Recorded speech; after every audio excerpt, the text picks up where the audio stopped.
Chapter 5. Choosing each other again. Every marriage reaches a moment of decision, not a decision made on the wedding day, but a quieter one. The one two people decide whether they will keep growing together or quietly grow apart. The unopened letter remained on the kitchen table. Daniel looked at it every morning, every evening. For 3 days, he never touched it. Grace noticed. "You're afraid of what's inside?" Daniel nodded. "I've spent years blaming my father for the man I became." He looked at the envelope. "What if this letter tells me I was wrong?" Grace reached across the table and gently covered his hand with hers. "And what if it helps you become the man you've always wanted to be?" Daniel smiled faintly. "You always know what to say." Grace laughed. "No, I've just learned that fear loses its power when we stop running from it." That Saturday afternoon, they sat together on the back porch. No phones, no television, no distractions, only the gentle sounds of birds singing in the distance. Daniel carefully opened the envelope. Inside was a single handwritten letter. His father had written it 15 years earlier. His voice seemed to come alive with every word. "Dear Daniel, if you're reading this, then life has given us another chance. If you're reading it too late, then I hope these words still find your heart. There was a time I believed success meant giving my family everything they needed.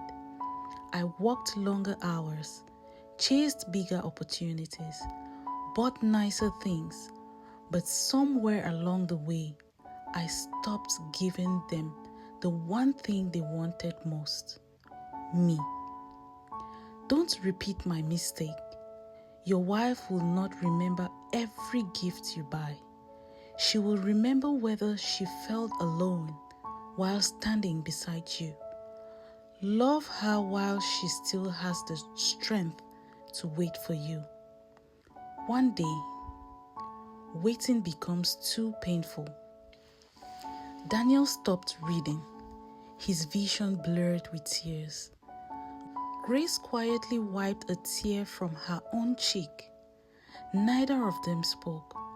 They didn't need to. The letter had already said everything. That evening, Daniel did something Grace never expected. He walked into his home office carrying a cardboard box.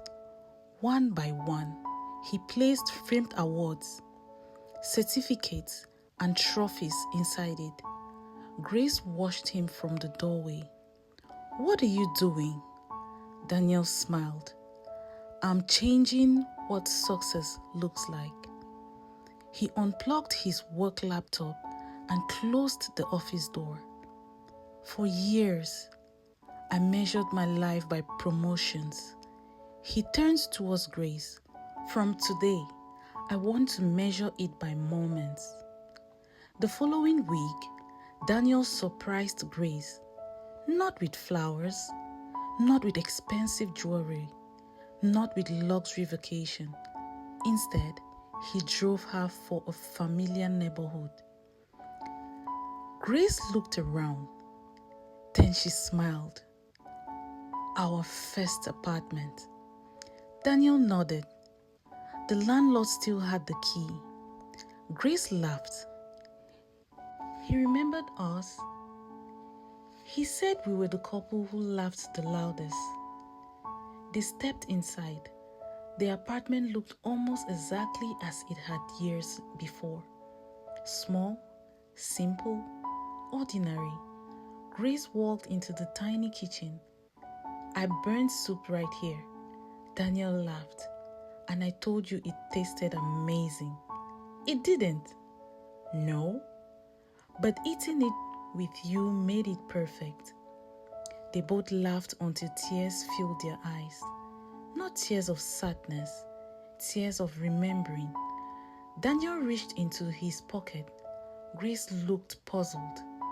He pulled out 2 folded pieces of paper. What are those? Our new promises. He handed one to Grace. At the top were the words, the promises we choose every day. Together, they read them aloud. I promise to listen before I defend myself. I promise to make time before making excuses. I promise never to let silence replace honesty. I promise to choose us, especially on ordinary days. Grace looked at Daniel. This feels more meaningful than our wedding vows. Daniel smiled. Because now we understand what they really mean. As the sun began to set, they stood outside the apartment building. Daniel took Grace's hand. I can't promise I'll never disappoint you again. Grace squeezed his hand. I can't promise I'll always get everything right either. He nodded. But I can promise this. What's that? I'll never stop coming back to you. Grace's eyes filled with tears. And I'll never stop waiting at the door. For the first time in years, they weren't holding on because they were afraid of losing each other. They were holding on because they had finally remembered why they fell in love. Lesson of the day. Healthy marriages are not built by perfect people. They are built by imperfect people who keep choosing each other. Love is not a feeling that lasts forever on its own. It is a decision, a habit, 1,000 ordinary choices made every single day. The happiest couple are not those who never drift apart. They are the ones who notice the distance and have the courage to walk back towards each other. That night, Daniel and Grace sat on their porch watching the stars. Neither of them realized that across the street, a young couple was arguing loudly beside their car. The woman wiped tears from her eyes. The man turned away in frustration. Grace watched quietly. She looked at Daniel. They remind me of us. Daniel nodded.